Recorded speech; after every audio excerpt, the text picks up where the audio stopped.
नमस्ते दोस्तों। आज मैं आपको लिस्बन के ऐतिहासिक अल्फामा क्षेत्र में स्थित एक अत्यंत पवित्र और ऐतिहासिक स्थल के बारे में बताना चाहता हूँ, church of saint Anthony of Lisbon. मैं एक क्रूज शिप में काम करता हूँ और दुनिया के कई खूबसूरत शहरों में जाने का अवसर मुझे मिला है, लेकिन लिस्बन का यह छोटा सा चर्च मेरे दिल के बहुत करीब है।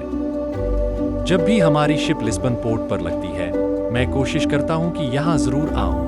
पुर्तगाल की राजधानी लिस्बोन के ऐतिहासिक अल्फामा क्षेत्र की संकरी गलियों में एक ऐसा पवित्र स्थल स्थित है जो आस्था, इतिहास और कला का अनूठा संगम है, Igreja de Santo Antonio de Lisbon. यही वह स्थान माना जाता है जहां 1195 में दुनिया के सबसे प्रसिद्ध संतों में से एक सेंट एंथनी ऑफ पदुआ, लिस्बन के संत एंथनी का जन्म हुआ था। संत एंथनी का मूल नाम फर्नांडो मार्टिन्स डे बुलियोस था। उनका जन्म लिस्बन में एक समृद्ध परिवार में हुआ। बाद में उन्होंने धार्मिक जीवन अपनाया और फ्रांसिस्कन संप्रदाय से जुड़ गए।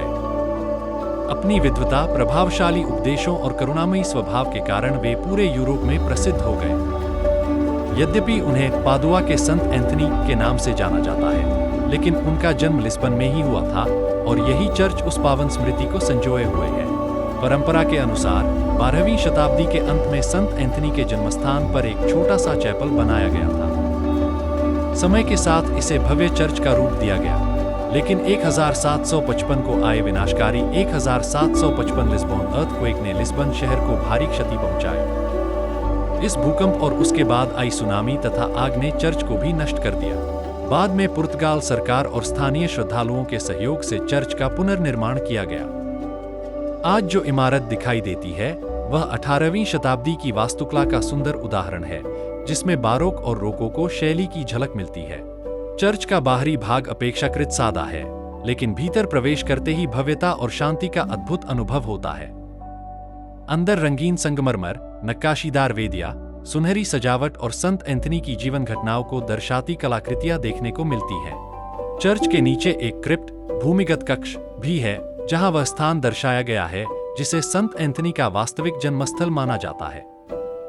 श्रद्धालु यहां मोमबत्तियां जलाकर प्रार्थना करते हैं। संत एंथनी को विश्व भर में खोई हुई वस्तुओं के संरक्षक के रूप में जाना जाता है। मान्यता है कि सच्चे मन से प्रार्थना करने पर वे खोई हुई चीजों को ढूंढने में सहायता करते हैं। यही कारण है कि आज भी दुनिया के विभिन्न देशों से लोग इस चर्च में आकर आशीर्वाद लेते हैं।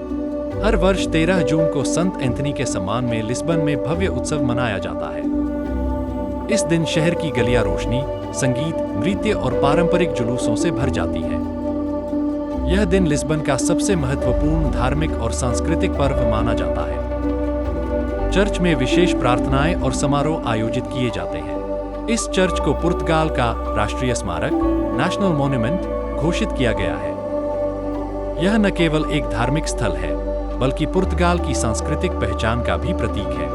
पुर्तगाल की राजधानी लिस्बन की पुरानी गलियों में एक और शांत प्रहरी खड़ा है, लिस्बन कैथेड्रल, जिसे सेदे लिस्बोआ भी कहा जाता है। यह कैथेड्रल 1147 में बनाया गया था, जब पहले पुर्तगाली राजा अफोंसो आई ऑफ पोर्चुगल ने लिस्बन को मूर शासन से जीता। इसे उस स्थान पर बनाया गया जहां पहले एक मस्जिद हुआ करती थी, यानी यह जगह इतिहास की कई परतों को अपने भीतर समेटे हुए है। आपने सही कहा, यह चर्च कम और किला ज्यादा लगता है।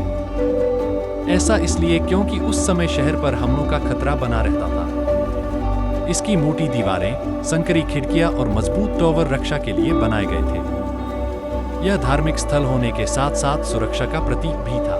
कैथेड्रल के अंदर बना गोथिक क्लोइस्टर 13वीं शताब्दी का है। यहाँ खुदाई के दौरान रोमन, विसिगोथ और इस्लामिक काल के अवशेष मिले हैं, यानी एक ही जगह पर तीन सभ्यताओं के निशान। यह जगह इतिहास प्रेमियों के लिए किसी टाइम मशीन से कम नहीं। यह कैथेड्रल लिस्बन के संरक्षक संत एंथनी ऑफ पदुआ से भी जुड़ा है। कहा जाता है कि उनका बपतिस्मा यहीं हुआ था। हर साल 13 जून को उनके सम्मान में पूरे शहर में भव्य उत्सव मनाया जाता है। 1 नवंबर 1755 को आए विनाशकारी भूकंप और सुनामी ने लिस्बन को लगभग नष्ट कर दिया, लेकिन यह कैथेड्रल गिरा नहीं। बाद में इसमें गोथिक, रोमन्स्क और बारोक शैली का मिश्रण दिखाई देने लगा, जैसे समय ने खुद इसे नया रूप दिया हो।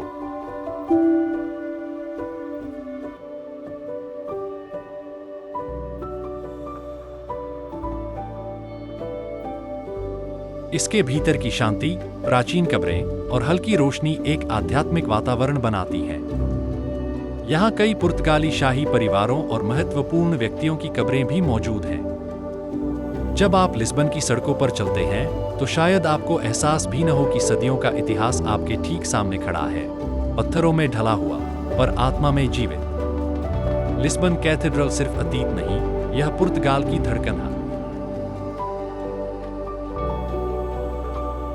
आज के लिए बस इतना ही दोस्तों। हमने लिस्बन की ऐतिहासिक और सुंदर जगहों को देखा, इग्रेजा डे नोसा सिन्होरा दा कंसेइसाओ वेल्हा से लेकर लिस्बन कैथेड्रल तक। उम्मीद है आपको यह सफर पसंद आया होगा। अगर हाँ तो लाइक, शेयर और सब्सक्राइब करना न भूलें। धन्यवाद और अगले वीडियो में मिलते हैं।